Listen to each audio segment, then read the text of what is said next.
What's going on, guys? Welcome back to episode 7 of Metz Talk. I'm your host, Louis Metz. I'm Collin.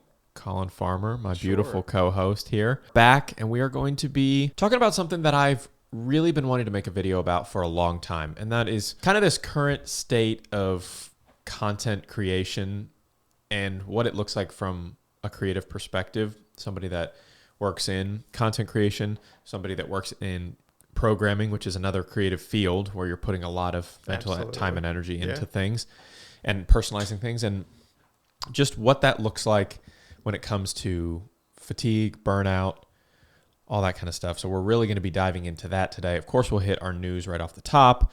But I did want to mention, in case you guys were curious, we are moving to every other week for the podcast. One, for our own sanity, of course, because it's honestly a lot of work, especially on the editing side. These are long. We record for well over an hour and a half, typically speaking, and then we have to edit that down, and it just takes a long time. And, it just gives us a little bit of a break, and it allows me to sprinkle in some more additional content outside of just only cranking out the podcast every week. Exactly. Plus, I mean, if we spend a lot of time on the same stuff every week, right, it might get a little boring, a little repetitive. Yeah. So we are moving to every other week. That started this past week. So we put out an episode on Monday, the 21st, and the next one will come out 2 Mondays from then. I don't even know what date that is, but that'll be this one. So when you guys are seeing this, it'll have been 2 weeks. So that'll be kind of our format going forward, but everything else should stay the same as far as kind of what we talk about and how we do it. So 3 ways you guys can interact with us. 1, you can email podcast@itsmetz.tech. You can text us at 502-509-4384. Or you can follow us on Instagram at Metz Talk Podcast or on Threads at Metz Talk Podcast and send us DMs there. And we'll check out your question or topic idea. So let's go ahead and just jump right into the news here. I've only got a few here because I want to kind of burn through these so we can get to the main topic. But first one I've got here is, I think it's a potential state law. I don't think it's actually a law yet. But it says, under new state law, Texas will bill electric vehicle drivers an extra $200 per year. Now, this is something that you and I have talked about, I think, in the past, them introducing kind of an electric vehicle tax. Yeah. Because, like it says here, this registration fee is meant to make up for the state's lost revenue from gasoline tax that are used to pay for road construction and maintenance. I was going to say, a lot of road maintenance, like the majority of it, comes from gas tax. So it makes sense, like, okay, well, we got to get this back somewhere. Right. Yeah, it's annoying. Like, you see these headlines, and it's annoying. But, I mean, $200 a year. Yeah, I wonder if that is like tacked to some average of like what a gas vehicle is paying in those taxes. Right. Every year. I'm sure it's at least comparable there. Whatever amount you're making back by owning an electric vehicle and not paying for gas. Far outweigh. Yeah, it's going to far outweigh having an extra $200 added to your tax. But I think it's something we're going to see. I think it's going to get implemented because no one likes getting taxed more money. But and you and I have had this conversation a million times, you have to pay for the stuff. They cost money. Yeah. You have to pay unless you want to just go to some kind of society where you pay for your own road. Yeah. You know what I mean? And nobody wants to do that. So these people that do these construction things, they have to be paid in some way. The supplies have to be paid for. Yeah. So if that means you, as an electric vehicle driver, have to have a little additional tax because you're not paying that gasoline tax, right, so be it. I don't feel like 200 is that extreme. Yeah. I mean, you could easily annualize it too. Think of it as what, 200 divided by $12 a month or whatever. Yeah. Right. Just to make it simpler on you. I wonder if also manufacturers will start using this as an incentive. Mm-hmm. We cover, if you buy our EVs, we'll cover your state fee or whatever. So it's Hyundai does $7,500 on their leases because they don't qualify for the tax rebate. Is it because of their battery production? Yeah, it's not enough parts are made in the U.S. So they just give you straight up $7,500 off on their leases so that they can compare and compete against other EVs. Right. Finally, let's talk about this kind of funny story. This is from The Drive. It says, the GMC Hummer EV is so inefficient, it makes other electric trucks look thrifty. The efficiency of select EV models. So they've got on here 3 models. The Chevy Bolt, 3.9 miles per kilowatt hour. the F-150 Lightning 2.29 miles per kilowatt hour, the Hummer EV 1.48 miles per kilowatt hour. And they give the main reason being its weight at 9,063 pounds. See, this is the car. This is like the storm chaser car where you need to know that your car can't be picked up by a tornado. Exactly. But isn't it funny that the Hummer, the regular Hummer, was one of the most inefficient ICE vehicles ever made, and now they make an EV version, and it also is one of the most inefficient vehicles ever made. Well, they're just keeping up the nameplate. Yeah, it's a certain when you have a Hummer, it has to meet a certain standard. It's a wildly inefficient car. All right, so that was kind of our news portion. Now, this kind of, I guess, could be a little bit of our last news story, but really it's the main topic of our conversation today, and it's mainly kind of what's going on at LTT. Or Linus Tech Tips. I guess is that the official Linus Media Group, I guess would be the official brand. If you guys are unfamiliar, Linus Tech Tips, one of the biggest and longest running tech YouTube channels. Yeah, kind of an institution. Really, yeah. Pretty much anyone in the space at least knows who Linus is. You may not have watched all their videos. Right. But you know who they are. You know what they do, and you know most likely that they're an absolute content machine. Yeah. They have all of these channels, and they put content on all of them very frequently. Yeah. So recently, a video was made about them by Gamer Nexus, and he made a video titled "The Problem with Linus Tech Tips: Accuracy, Ethics, and Responsibility." Now, disclaimer here, I have not watched the video in its entirety, but I've watched a video about the video. Oh, so good. This is fourth hand. Some of the things that he talked about in his video are about the content machine that is LTT. And I've actually experienced this a few times personally, kind of anecdotally, that you watch videos sometimes and they have a lot of on-screen notes of like, hey, we messed this up, it's actually this, or they'll pop in little edits and things like that. It's just one of those things where it seems like they crank out so much content all the time that you just don't have enough time or patience or detail to make sure that all the information that you're putting out this frequently, this constantly is actually accurate. Right. And here and there, not a big deal at all. Right. But when you're that size with that amount of staff. And in the process of, I mean, they're in the process of building out this testing facility. Correct. The lab, yeah. And like trying to become a source for information about like consumer tech and this sort of thing. And if you want to be a trusted source, that's a part of that. Like if you have this sort of entertainment side of things that just kind of says whatever they want, not that they don't do some fact checking, obviously. Like you just need to be better about that if you want to be authoritative. So that was kind of the first little inkling of things that I saw. And then this was on August 16th. Madison, she was the social media manager at LTT a while back. Yeah, she came in. She was like a fan, I guess. Yeah. And then came in on a contest and they hired her to do a bunch of like smaller form social media stuff. Right. And she kind of like popped in and just like out of nowhere, and she was really funny and super good, entertaining, and huge personality, all that kind of stuff. It's like she was like in a ton of stuff and then just fell off the face of the earth completely. And I kind of forgot about her, to be completely honest, because that's just how the internet works, you know? Right. And so recently she posted a long thread on Twitter, or I'm sorry, on X, and basically explaining why she quit at LTT and left. It's a long thread. I'm not going to read it all. I was going to say, I read a good amount of it, but And I do want to preface this by saying that a lot of this is her word versus their word versus things that we can't prove or even know. Right. And so it's all speculative. It's all her word versus their word. And it's not that we don't take what she's saying seriously, or that it's not, a lot of it isn't valid. Yeah, it's in terms of commenting on like the content of it, or like the validity of it. Validity or veracity. Like we can't really do that. But I mean, in terms of what she's expressing, I think is what we want to talk about. Sure. Like, she was extremely overwhelmed. It took a huge toll on her mental health.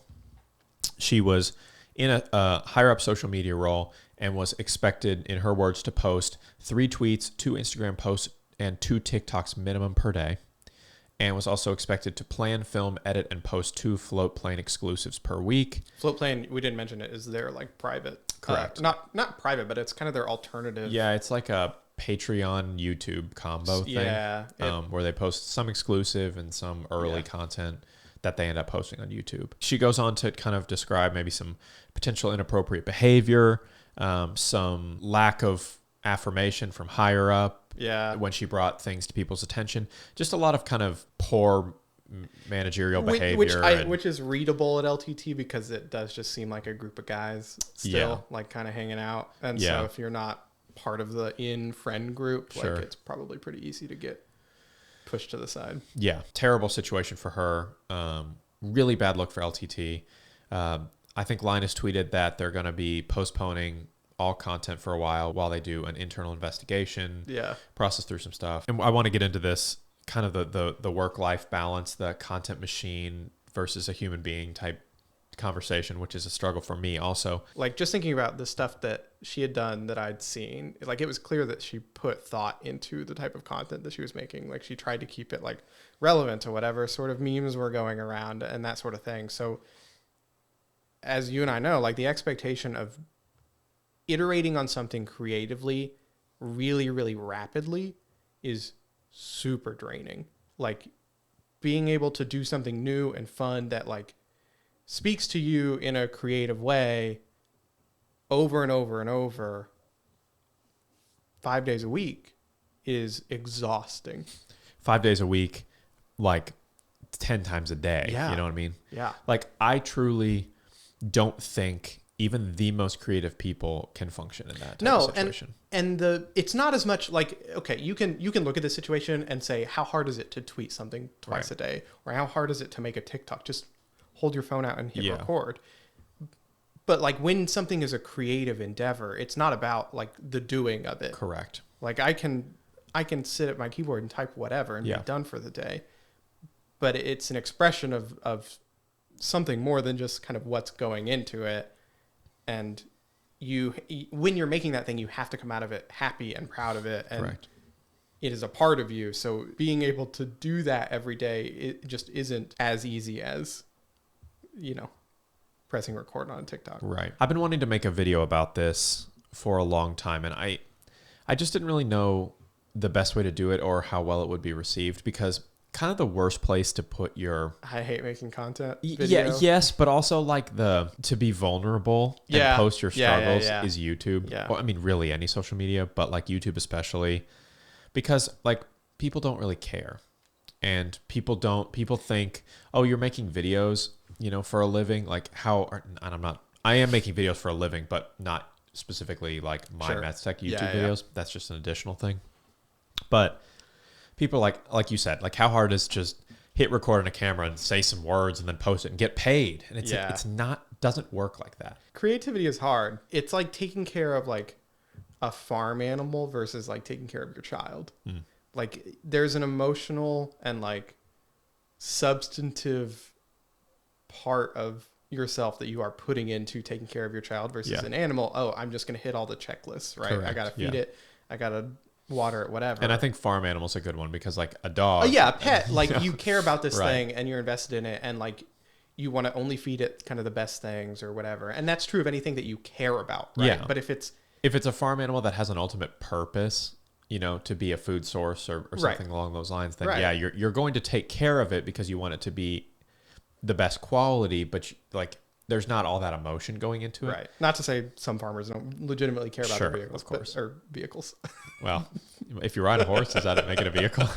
Yeah. Yeah. Especially when you're the one that's on screen. Yeah. For me, like the most like realistic things, like, hey, this morning I woke up and I have like a zit on my cheek. And like, I don't want to like hop in front of the camera because I don't feel like comfortable. Right. And it's like little things like that when you're a content machine and you just have to go and you have due dates and you have to have videos by these certain dates. And especially for me, like I look at my like my YouTube Studio app and it tells me like, hey, over this period of time, like these are how many views you're getting and this is how much money you're making, all this kind of stuff. And you look at that every day. And especially for a while there when I took a break on Metz Tech from about November of last year, which is when we started our house buying process, to around April when we finally finished everything, I didn't post anything.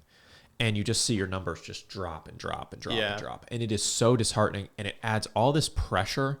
And I think the place where creativity thrives the least is under like immense amounts of pressure. Right. To be creative, you almost have to have this kind of like looseness and like joy and passion that don't really come with immense amounts of pressure. In my experience. Yeah, I mean, not to say, I mean, some people thrive under pressure. Some people do. Yeah. And you know, people say that like necessity is the mother of invention or whatever the phrase is. And so like, you're like, I must, it is necessary for me to make a video, and you can make a video. But if there's not like passion in it, and I even said this in my channel update video. I said like I shot a couple videos over that course of that time, but I was not into it. Yeah. My energy was really low. I didn't care about what I was filming, and if I don't care about what I'm filming, I feel like the people watching it don't care either. Yeah, I mean, it's like the pressure will help you sort of get something out, right? It's just when that something is representative of you as a person, then it's not enough to just have something. Like it needs to be good, and like you need to be able to be proud of it. When you're not passionate, you're not proud about what you're making, it just becomes a chore. Yeah. And not a joy. Yeah. And it becomes kind of meaningless. Well, yeah, so that's your choice, like as a content creator, right? Is like, do I make fewer things to the extent that you need to make fewer things in order to remain passionate about them? Yeah. So do I make fewer things so that I can stay passionate and only do what I enjoy doing, and so that way I feel like I'm giving the best product?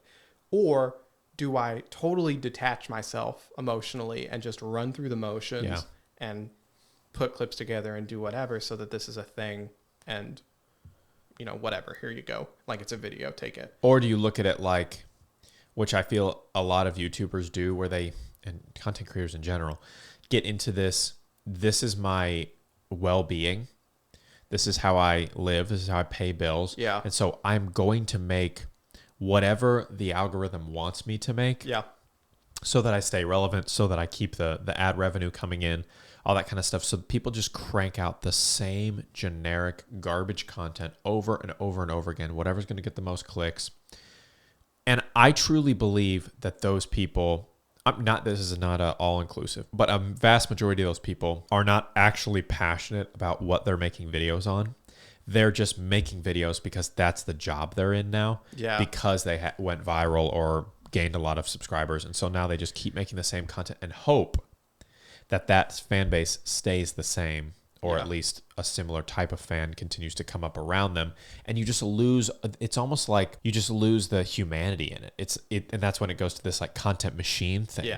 You're solely a means for making a certain genre of video. And people talk about this a lot with, and have talked about it before YouTube, with the idea of like sort of commercialized film. And it ups the playing field to where you have to really compete with these content machines that have utilized the algorithm to the best of their ability, and, kind of, no offense, but kind of the Mr. Beast types. Yeah. How do you have to like shock people into watching you have to do more and more and more extreme things to get people to keep watching. And I think that just literally eliminates the human element to it. You're no longer, like a lot of the channels, I think that when you and I talked about YouTube as a social media, a lot of the channels that we mentioned are channels that we've been watching for a long period of time, and where these people have remained the same the whole time, even through their exponential growth. And we like them because of that reason. And we keep coming back to them because we like their style and like that reason. Whereas some of these other channels, they start off doing things that you really like and the type of content you really like, and then they become so large and so kind of money hungry in a sense, to where they start just putting out garbage, and you're like, okay, I'm just going to unsubscribe because this sucks. Yeah, you're not doing the same thing that I was interested in originally. Right. Which is fine. Like, people can grow and change, and audiences can grow and change. Right. But it's the people making the videos that is sad to see when they change. From my experience here, YouTube is one of those things that can absolutely send your self-confidence through the roof, and then literally one video later absolutely crush you. Yeah. Because not every video you put out is going to be a passion project. You know what I mean? It's just impossible. Like you're going to have videos that you put more effort into, videos you put less effort into, and they're going to mean different things to you. I made a video on, I think it's called The Real Reason for Electric Vehicle Fires. I've never one time in like 8 years scripted a video. And I didn't script it word for word, but I wrote like a pretty extensive outline for it. And like I took it very seriously. I filmed it in a lot of different locations. I focused on my set decoration, all that kind of stuff. Like I put a lot of time, a lot of effort, a lot of thought, and I spent a lot of time editing it. And I thought, and I worked on the thumbnail for a long time, I thought it was going to be like my video. Like this is the one I'm going to be known for. And it's going to kind of start to kind of my upward trajectory. And I published it and it was like, where is this the... Yeah. It didn't do terribly overall, but I think it has like, I published it in October of 2021 and it has 7,300 views. Yeah. So it didn't do terribly in the long run, but I thought that was going to be like my like 300,000 view, you know, whatever. And then I make a CarPlay adapter thing that I got asked to make a review on. And when you're a smallish YouTuber like me, you pretty much just take all those opportunities because you do get a little bit of extra money with referral links and things like that. So it's worthwhile to do that. And that video has 222,000 views. And not that I didn't put effort into that video, but comparatively, it's not even the same category. And it's just such a bummer. And it's so like defeating. And it's like, do I have to make like generic, like sponsored videos for the rest of my life to like get any views? And that's demoralizing. Yeah. From a person that wants to make informative, like thought through and thought provoking and visually interesting videos. Yeah. It does make you think about who you are making content for. Yeah. Right. Like if you put a bunch of work into something, deciding like, is this for me? And can I be happy if I'm the only one who ever sees this? Yeah. Or am I doing this with the intention of like showing it to other people and changing their minds about something or whatever? And how does that determine the success of a creative pursuit? And I think that's what goes into every single YouTube channel. And that's the interesting trajectory of them is I think you start by making video. I don't think the majority of people go into YouTube saying, I want to make a lot of money. Yeah. And so you're like, I'm going to start making videos to make a lot of money. I think people start making videos because they enjoy it. They want to talk about what they like to talk about. And then it's an added bonus if other like-minded people hop in the channel and they're like, I like this too. Let me watch your stuff. Right. And so you get that going and I think you start off making videos about things you're passionate about. And then you have that one video that pops off. And you're like, oh, now I'm this. Yeah. And I have to make videos on this, which for me, as you know, is Bolt content. Yeah. As I sent you the other day, my last 3 best videos are all Bolt videos. And my #1 viewed video of all time is my 1-year Bolt review, owner review. And that is I published that in May of last year, and it has 327,000 views. And so I kind of became, and a lot of my top videos are Bolt related. So I kind of became like the Bolt guy on YouTube, which the fact that I even am a guy on YouTube in any capacity is cool for me personally.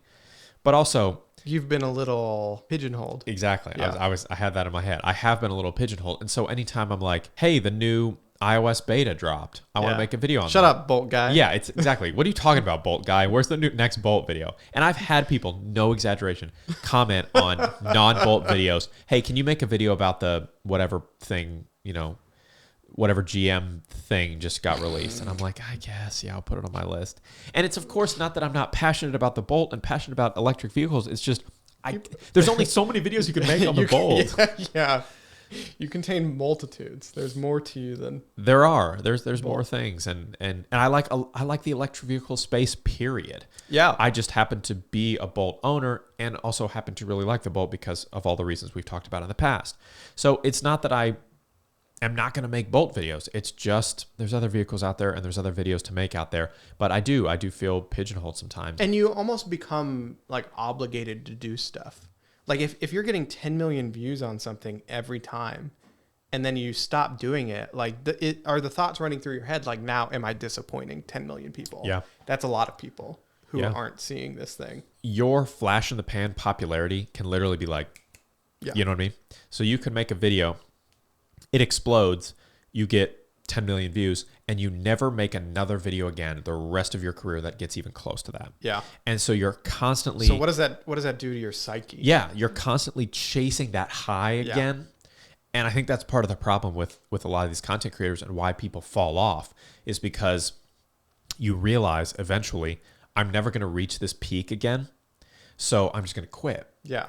Instead of what I think is the healthier approach is to keep everything in perspective, prioritize touch some grass. Yeah, touch some grass, prioritize your mental health, prioritize your well-being, make stuff you're passionate about, and find your like niches that where people can come alongside you. And if that means you get 1,800 views on a video per video, then I guess you just aren't meant to be a YouTuber. Like, or maybe that's just good enough. Yeah. And eventually that'll get to 1,900 and then 2,000. It's just not gonna. The thing I struggle with personally is hoping and just like crossing my fingers that like one of the videos will just hit and just explode, and then every video I post from there on out will get a certain threshold of views, and everybody's threshold of views is different. And so what I'm always trying to do instead of that, I'm trying, emphasis on trying, is to just try to make the video I made before, learn from the video I made before, make the next one a little bit better, and start to try to learn best practices on YouTube. I was going to say, the hope is that people are similar enough generally so that if you think something is better, then most people will think it's better. Yeah. And eventually you just keep doing that. Keep getting better in your eyes, in your own eyes. Yeah. And hopefully somebody will be able to see that.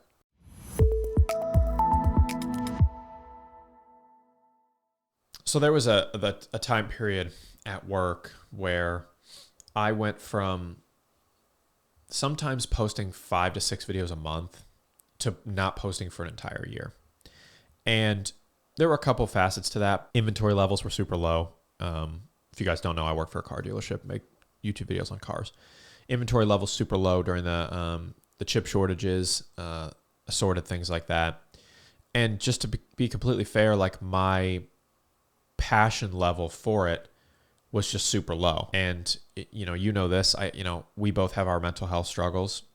Mine is severe, and when that starts to flare up, nothing crushes creativity like spending all of your mental energy on worrying about yourself, like your health and things like that. My creativity kind of like fluctuates with the quality of my mental health, which most people's does, I'm sure. Yeah. But I have to ride these peaks of creativity. So if I get this whim of like, hey, I want to make this video, I just go crazy. I start taking notes because it's like all this stuff floods into my head, and I'm like, it's like Jimmy Neutron, like all the things fire at one time, and I'm like, oh my gosh, I should do this, and I have a notes page. I just start writing down everything I can because I'm trying to take that amount of like creative juice that's finally flowing again, right, and capture as much of it as I can, so that in those droughts, I can reference back to that notes page and be like, okay, I wrote all this down when I was like when my wheels were really spinning. Let's go ahead and try and make that video now. Even though my creative level might not be the same, I've got at least the outline of ideas and I can kind of run with it. And before I wasn't doing that. Before I would like only make videos when these creative spells would pop up, and those were becoming few and far between. And that became a real issue. Obviously, if my job is to make videos, it becomes an issue if you don't make videos. But also, YouTube's very fickle in the case where you don't make a video for a year and you post a new one, you're hosed. Yeah. You got to really start paying it forward back into the algorithm before you're going to start. Unless you're somebody again. That's their thing. Of course. Yeah. Unless you're some of these channels that you and I talked about that one week where you only make 6 videos a year or 3 videos a year, and those things are like productions. Yeah. Work-life balance. I've talked a lot about mine and my personal experience. How about you because I've talked a lot here. You as a programmer, you're still I still consider it a creative outlet. Yeah. Not in the same sense of like traditional creativity as far as what people think of as a creative, but so much of your job is creativity, problem solving, and also you take on these huge endeavors. How do you do creativity as a programmer, burnout as a programmer, and then work-life balance as a programmer? Creativity for me is a huge part of it. I think like any time I have to solve a problem, it's a really good opportunity to think about like what are the dimensions of this problem, and like what all needs to happen for it to be solved, and how can I play around with those things so I can do that in like the fewest steps, or like do it in this specific way that I just learned about or whatever. Like use it as a learning tool and a way to adapt things and have the steps be a creative solution. Like if you imagine like washing the dishes isn't always a creative endeavor. It rarely is, but like suddenly if you figure out, oh, if I throw the dish this way in the air and then I catch it, like you can turn anything into a creative endeavor. And so even really mundane stuff can become creative.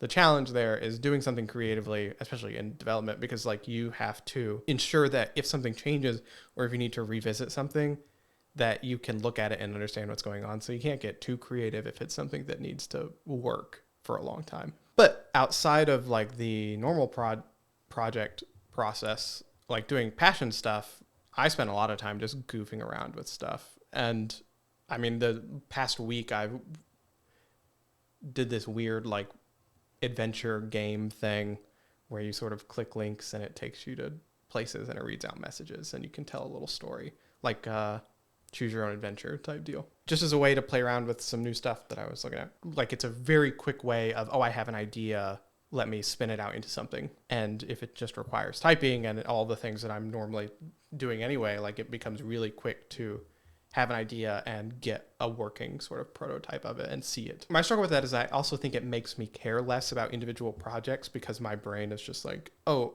that's cool. I kind of did it already. I didn't finish it, but I got it to where, oh, this is like a thing. Proof of concept, it works. Next idea. What I struggle with in terms of burnout is that, like, if I am so rewarded by doing something creatively and being passionate about it, so that if I don't have that, then I care significantly less. It's hard to balance that with, I just need to, like, this thing just needs to work and I need to do it in like the most boring way possible, and like staring at the screen just like, I don't want to do this, it's going to be tedious and I hate it, but it still needs to happen, and that's right. That's what you got to do. How do you take the like fun creative enjoyment side of coding and the, like you said, I've got to get this done and it has to function side of coding, and combine those in a way where you don't experience the burnout? Or have you found that balance yet?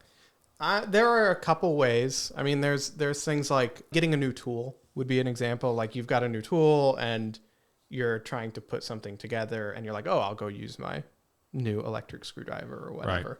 Like it's probably not always the best tool for the job, but like it's a new thing and you want to try it out and you want to use it and see how it influences sort of how quickly you can do something, or if you maybe do it differently, maybe your wrist doesn't hurt because you don't have to turn the screwdriver or whatever. Like that's the creative aspect of it is. And I'm sure you're always learning new methodology and like new ways that you could do something, and then you revisit an older thing and go, hey, I could update this and make it more efficient and more probably less lines and things like that. Yeah, that's a big part of it too. Like how simple can I make this thing, right? And how few lines. I mean, there's a whole genre of coding called, it's like a game within coding called code golf. And the idea of it is to do things in as few lines as possible.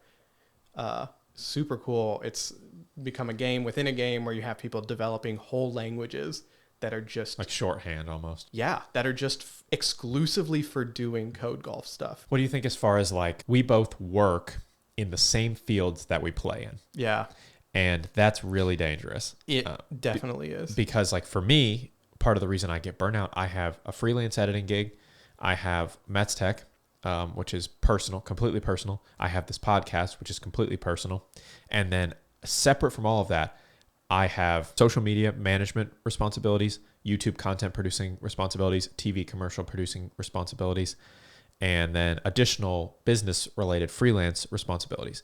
So I spend every second I have during the work week filming and editing, and then any second I have in my free time, I have all those other things that I need to take care of in a certain timely manner to stay up to date on other stuff. So I'm literally, from the minute I wake up to the minute I go to bed, every single day, filming or editing something. Yeah. And so for me, burnout is so significant, and it fluctuates depending on obviously my mental health, like I talked about. But for me, it's so significant that I have to intentionally force myself to say, if I had this video, personal stuff, I try not to let it affect my work, but if this personal video, if it's going to be a day later than I wanted it to be, that's fine. I'm going to sit and watch TV. Yeah. Like force myself to like watch TV or force myself to play video games, which sounds ridiculous to say because that's a enjoyment. That's something people do for fun. But I'm like, I have to force myself to not do work in my total free time. Well, okay. So I do want to ask this because I feel like it took me a long time, not necessarily in this job, but other jobs, to realize like what burnout looked for me. Like, right. Just because I'm the type of person, and I think you're the same way, where if we're working on something, we try to work on it as hard as we can. Absolutely. Like I just don't like doing something if I'm not putting like all of my effort into it. Yeah. And that can be really exhausting, as you know. But like what for you does burnout look like when you're working? Procrastination. When I am burnout, I treat whatever project I'm working on like it's going to kill me if I start working on it. Yeah. When in reality, once I get over the hump of getting into it, it's not that bad. It never is.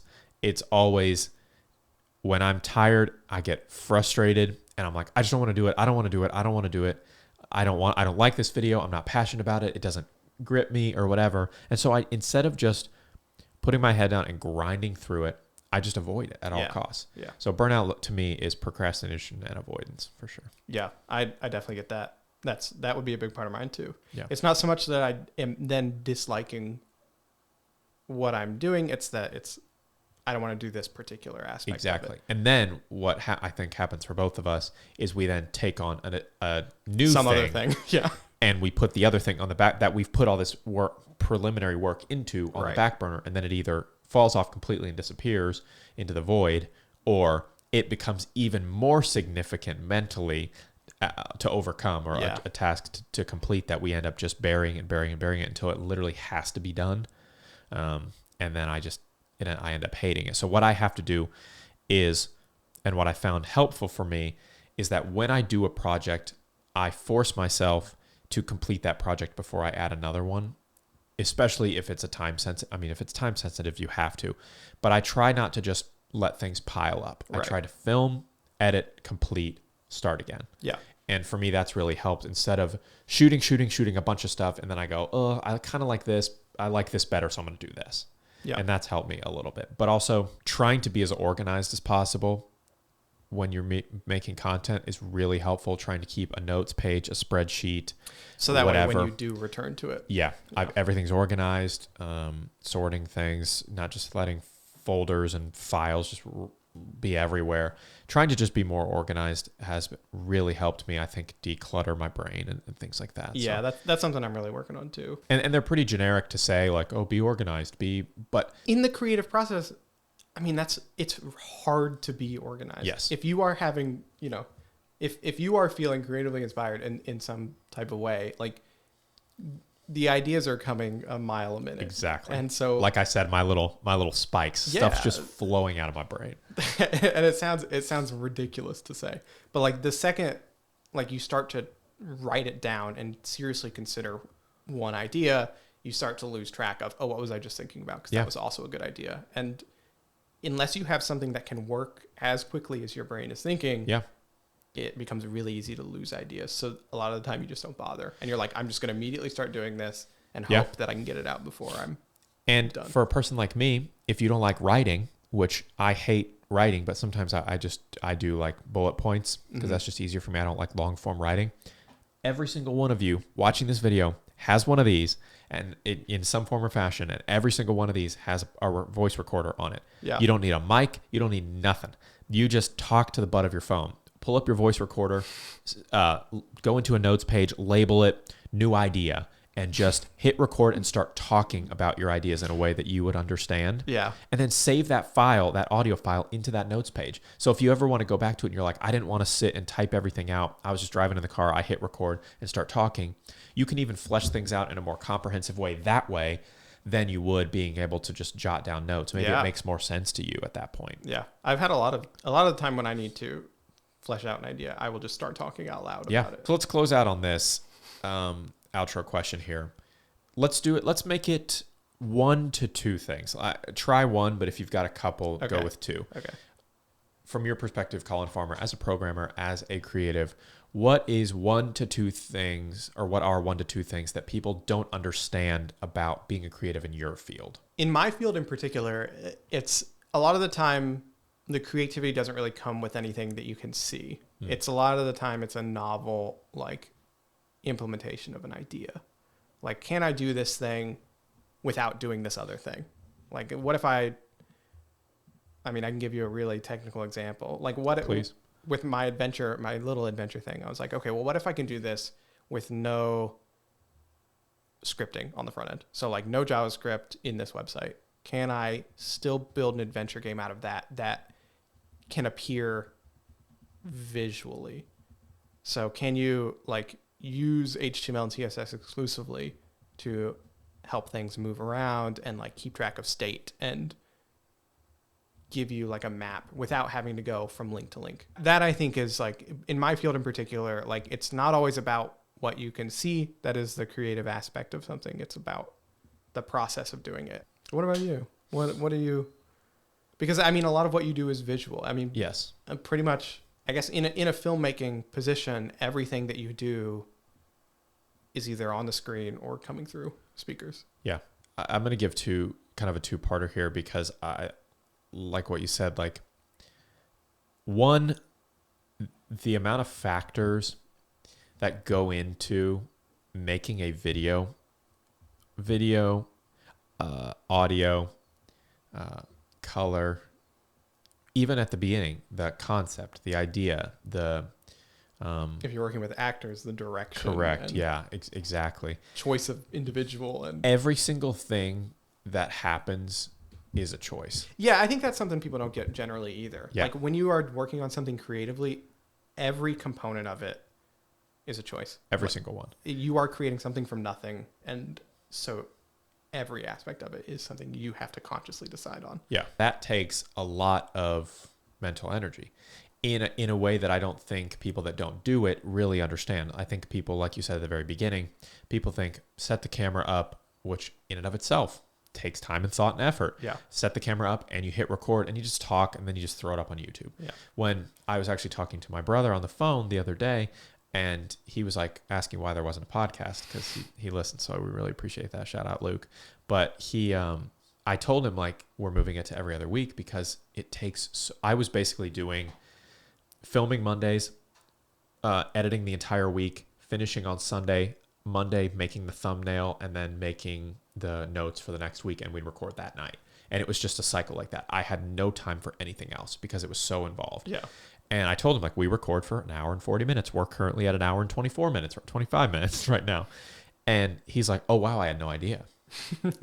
He's like, and he's a creative himself. Yeah. But he doesn't do a lot of video editing. And he's like, I didn't know they were edited. And there's no greater compliment to a video editor than saying, I didn't know that was edited. Yeah. We're just that good at having nice, smooth, conversations. We just, we never say, we never have long pauses. We just immediately point to point to point. We're very skilled. Yeah. But I mean, trimming an hour and 40 minutes down to 35 to 40 takes a long time. It's a hack job. It takes a lot of, it is. And it takes a lot of, it's not linear. So sometimes you make a cut, and sometimes I'll cut after you say something or cut after I say something. And then I'll have to listen for 6 minutes before I find an additional point where I can cut in and be like, these two things could go butt to butt and be fine. Yeah. And so it's a lot of that. And I appreciate people saying, like, hey, I didn't didn't think that was edited because that's a compliment to me. So a lot of technical skill that I put here, technical skill that make things watchable, that flow. Yeah. That's something I don't think people really understand about being creative. But also, and we've talked about this is kind of the theme throughout this whole episode, is that every single video, regardless of its seriousness, takes a piece of yourself. And same for anything you do. Like, we're human beings, and this goes to that human being versus content machine. We're not AI, we're not robots. Every single thing we do requires something of us. And so when you're making videos all the time, whether that's a short form TikTok, an Instagram reel, all the way up to a 40-minute YouTube video, it requires mental energy, physical energy, whatever the case may be. So, and I've talked about this in making wedding videos before, like wedding videos to me are like I feel emotionally exhausted afterwards. And when I make YouTube videos, a lot of times, especially like ones I put a ton of passion into, I feel emotionally tired after them. And I don't think people take that in consideration. People are like, oh, you're just making videos. You just make more videos. And it's like, dude, I have to like release all of the creative energy, the physical and mental energy that goes into that. And then I got to take a break for a sec so I can kind of recharge back up that emotional energy, because it takes something from you every time. Yeah. Not that it just chips away and never comes back. Right. It's just in the same way that physical exercise or like physical jobs take away physical energy for the day. Yeah. You sleep, you rest, whatever, you come back and you've got more and you just continue doing it. And your brain's the exact same way. Yeah. You got to let your brain, and that's why I say I force myself to play video games. I force myself to watch TV. You got to have some time where your brain just turns off. Right. Otherwise, you're going to hit that burnout a lot more frequently and for a lot longer period of time. Yeah. And that completely depletes that creativity that we desperately need to do what we do. So everybody give your favorite YouTube creator the day off. Yeah. We need to have like, how like Chick-fil-A is closed on Sundays? Exactly. We need YouTube to be closed on Sundays. Yeah. You cannot post on Sundays. Everybody's forced to take a break on Sundays. That would be hilarious. That was a great conversation. I had a lot of that on my chest for a while, so I'm glad we were able to talk about all that, because I think it's super important stuff. So absolutely. All right, guys, that was episode 7 of Metz Talk, all things the life of a creator. And hopefully that gives you guys a little insight. And if you guys are creatives yourself, you know exactly what we're talking about. So again, if you want to interact with the show, email us podcast@itsmetz.tech, text 502-509-4384, or you can follow us on Instagram, Metz Talk Podcast, and Threads if you want to. Threads, maybe just Instagram, because I don't know how much longer Threads will be around. But reach out to us anyway there, and we'll definitely check out your topic or your question answered on the next week's pod. All right, guys, we'll see you in 2 weeks.